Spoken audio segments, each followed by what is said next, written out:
apakah mengikuti demonstrasi maksudnya ini mungkin apakah masuk dalam masalah usul atau furu ya? Ikut demo itu apakah dia usul atau furu? Apakah dia masalah yang asas yang bisa harus disepakati atau yang furu yang bisa berselisih? Bagaimana dengan suatu firqah yang berjuang melalui demokrasi untuk menegakkan syariat Islam dengan menggunakan jalan ini sebagai jalan saja? Tentu saja,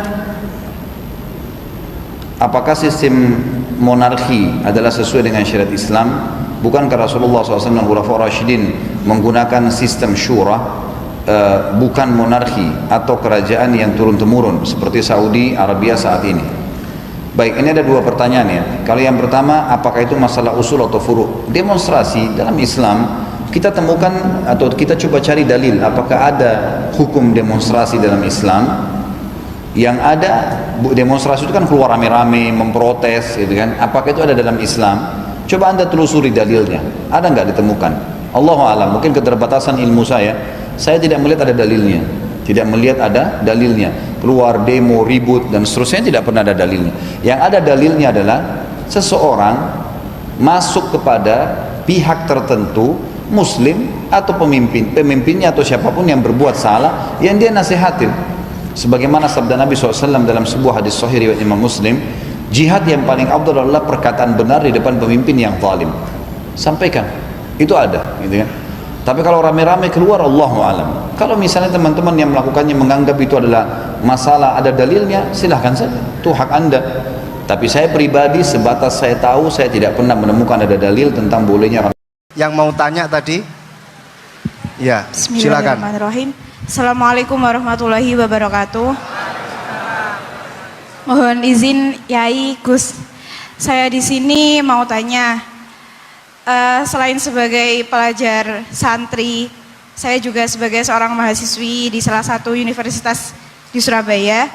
Yang saya tanyakan sebagai pemuda milenial, kita semua tahu bagaimana keadaan demokrasi negara Indonesia saat ini. Yang saya tanyakan, bentuk dari hubul waton minal iman. Hubul waton di sini, bolehkah saya sebagai seorang mahasiswi menyuarakan pendapat saya, berjuang bentuk ijtihad demi keadilan berupa demonstrasi?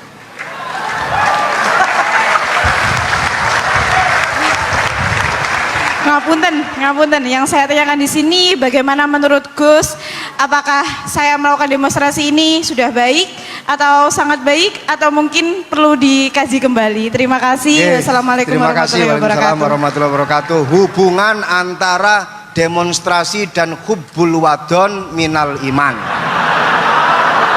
Hah? Oh ya, hubbul waton minal iman. Monggo Gus.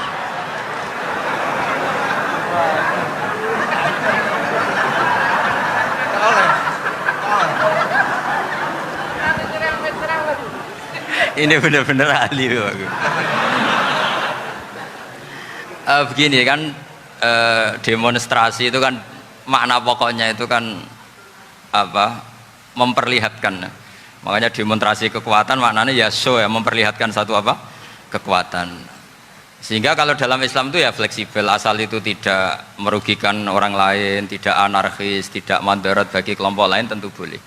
Bahkan kalau tidak apa, menyuarakan suara kita tentu dengan cara-cara yang tetap islami ya, itu malah kita disalahkan karena berarti tidak ikut bertanggung jawab terhadap proses bernegara. Tapi tentu disuarakan secara konstitusional dan secara baik. Kemarin pas demo di Jogja yang rame itu masalah rancangan KUHP, itu rektor UI juga ketemu saya, pamit Gus mau demo aja. Ya tapi yang baik dan sopan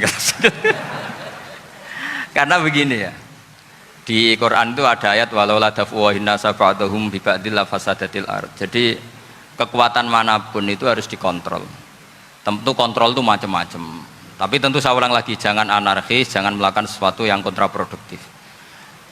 Jadi menurut saya pernah ditanya, Gus kalau pemerintah itu didukung 90% rakyatnya bagus enggak? Ya bagus, berarti presidennya hebat, didukung mayoritas rakyat. Kalau hanya 55 ya bagus, presidennya biar tahu, biar hati-hati karena dipilih separuh lebih sedikit gitu. Lah kok bagus semua? Ya emang harapan kita sama Allah semuanya baik semua, kata saya gitu. Jadi susahnya apa sih kita melihat sesuatu itu asal agama ini kan gampang, asal tidak maksiat itu baik. Asal gak maksiat itu baik. Ma khuyyira Rasulullah baina amrayni lakhtara aisarahuma malam yakun isman. Jadi demo itu bukan, nah kalau demo yang diharamkan sebagian fatwanya ulama tentu yang maknanya yang anarkis. Kalau yang dihalalkan tentu maknanya yang tertib. Itu biasa dalam hukum fikih. Rasulullah ngendikan A, mahmalnya seperti ini. Rasulullah ngendikan B, mahmalnya seperti ini. Karena kadang ngendikane Nabi cara zahir itu berlawanan. Misalnya Nabi ditanya, amal paling baik apa ya Rasulullah? Nyaur utang gitu. Karena biasa yang ngemplang mungkin yang tanya itu tukang. Tapi kadang Nabi jawab birrul walidain. Kadang jawab as-sholat di awali waktiha. Karena penanyanya ini beda. Cinta nggak tahu sholat. Gimana? Cinta pun nggak tahu sholat. Ya, cinta kok ora tahu sholat kata beliau. Kan gitu. Jadi ini penting saya utarakan karena zaman Nabi itu ya biasa Nabi misalnya ngendikan sesuatu itu. Terus ada juga sahabat yang memperlihatkan pendapatnya. Tapi tidak niat bantah. Masyhur itu dalam tarikh. Saya beri contoh yang masyhur itu. Nabi pernah sholat duhur itu 2 rakaat. Sebagian riwayat mengatakan asar, tapi yang lebih kuat itu duhur. Setelah 2 rakaat Nabi sholat, itu akabirus sahabat papan atas itu tidak ada yang ngentikan karena mereka sopan semua, tahu etikal. Setelah Nabi pulang sudah dekat pintu, ada sahabat yang berdiri. Ya Rasulullah, aku siroti sholatu amnasita. Ini sholat model kosor, apa engkau lupa? Tapi sahabat yang nggak tanya, ini niatnya malah lebih agak-agak buruk. Baguslah kalau sholat terbaru 2, berarti besok ya 2.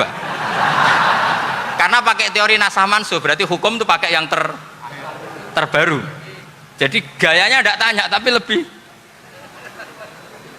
sama mungkin yang setuju undang-undang tadi ya tentang rumah tangga, kalau istri nggak mau dikumpuli tetap dipaksa, nanti suaminya bisa dilaporkan ke pengadilan gitu.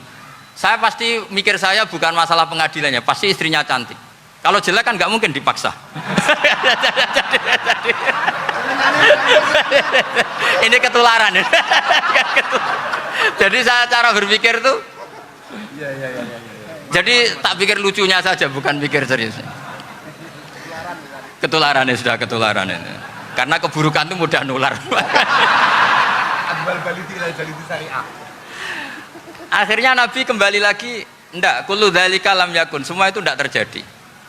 Tapi Nabi sebagai orang yang sangat, ya sebenarnya nggak boleh dibahasakan sangat demokratis, sangat bijak.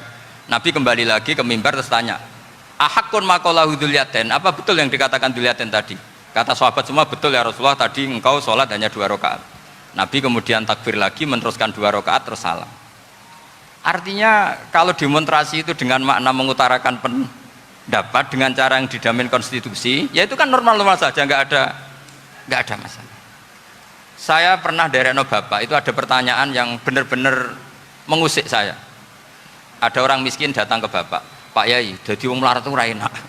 Sajane ya wis suwe dadi wong melarat ra enak. Itu pas Ramadan. Kenapa kata bapak?